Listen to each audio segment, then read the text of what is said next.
Hi, I'm Don from DonDronesOn. Today we're going to look at some drone enforcement activities that Transport Canada has been doing. We'll look at the kinds of things people are charged with, what the fines have been, and the trends since 2019. And finally, we'll compare this to the fine the York Regional Police officer received for crashing his drone into a Cessna near Buttonville Airport in 2021.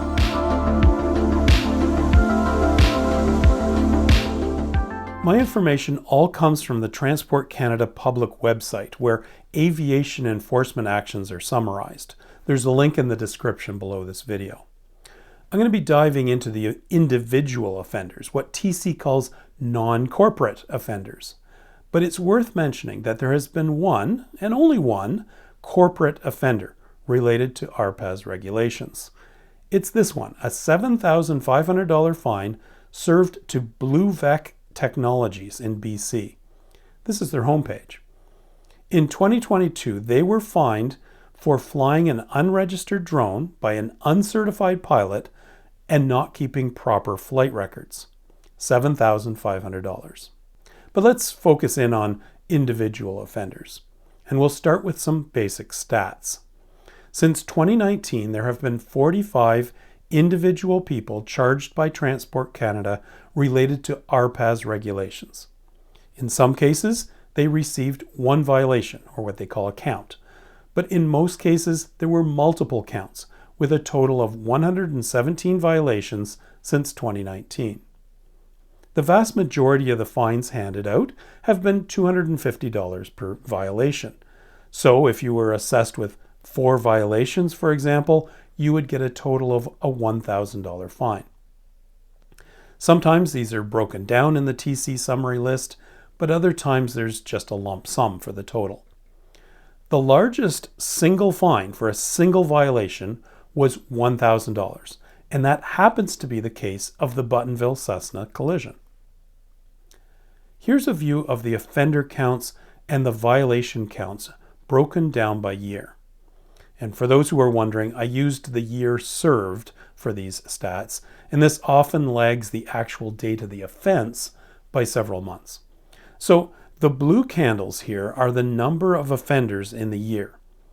2019 is, of course, just the second half of that year, since the regulations came into effect only in June. And at the other end of the scale, the 2023 results are for only the first 2 months of this year. And just for fun, I did a simple projection for the full year 2023. That's what the dotted lines are here, for what it's worth. But generally, you can see the number of people charged has increased, and the number of violations, which are shown in the orange, are also increasing. The red line shows the average number of violations per offender in that year, and that is also increasing. Now, does this trend show that people are getting more reckless, or simply that there are more drone pilots now, or that TC has somehow ramped up their enforcement activities? That's really hard to say. But even if there is an increasing trend here, the number of offenses is remarkably low, since there are now something like 80,000 certified drone pilots in Canada, plus lots of people who aren't certified. Okay, now let's have a look at the fines that were handed out. The green boxes here show the average fine per offender in each year. In 2019 and 2020, they were consistently serving $250 fines, but that jumped quite a bit in 2021, with an average of about $700, and 2022, nearly $1,000 per offender.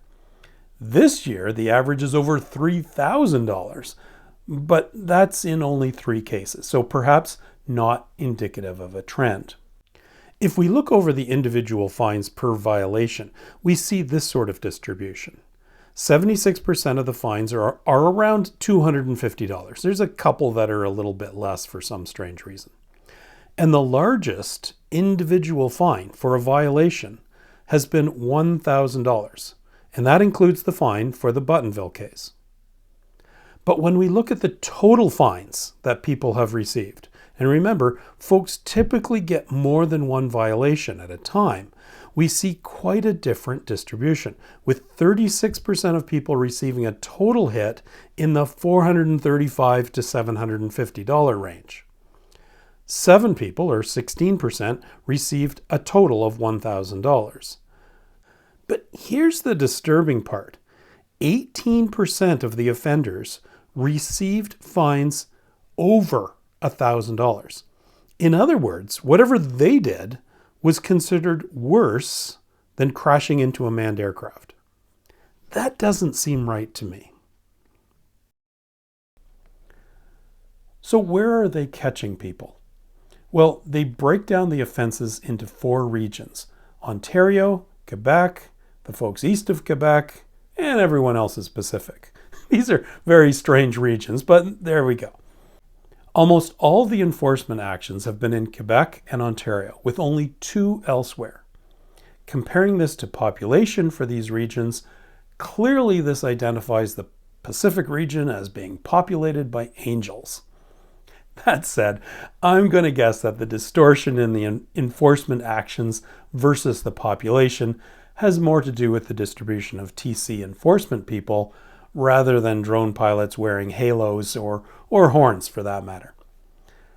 So what are people getting charged with? Well, here's a breakdown of the 117 violations. Not surprisingly, almost half the violations are due to not having pilot certifications or drone registrations. Simple stuff. The other big offenses are flying in controlled or restricted airspace without authorization, or flying at advertised events without authorization. And there's a smattering of being out of visual line of sight, being too close to bystanders, and flying too near to airports. This bottom one is a head shaker though. Someone was fined for not changing their address in the TC database. Now, I've changed my address, but I didn't receive an updated pilot certificate when I did that. Am I a bad person? Let's dive a little closer and look at a few specific cases. And remember, there isn't much detail on the website, so yes, I'm speculating in my commentary. Here's a classic case. 2021, Ontario. The person was charged $500 for flying a drone that wasn't registered, and they didn't have a pilot certificate. Now, I'm assuming the TC inspector wasn't hiding in the bushes and jumped out when they saw this guy.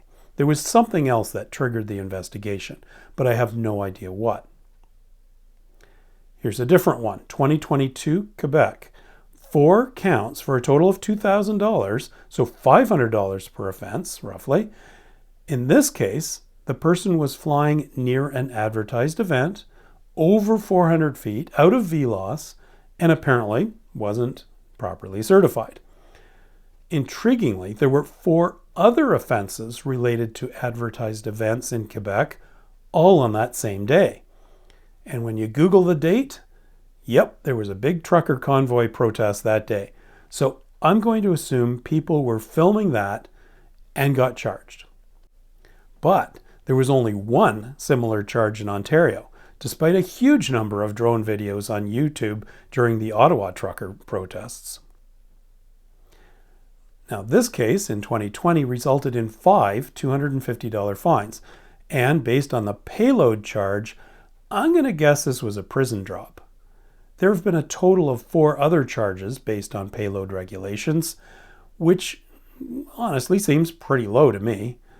But here's one of the other ones, where the person was charged nearly $4,000, the largest total fine on TC's drone enforcement list.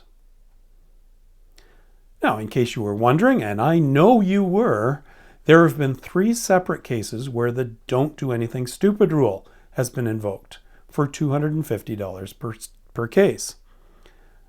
Sounds like there's not a terrible epidemic of stupid going around. Oh, but wait, there is this case in August of 2021. No charge for the 900.06 rule, but a single count of flying in the vicinity of an airport and maybe interfered with an aircraft. $1,000 fine. Sound familiar?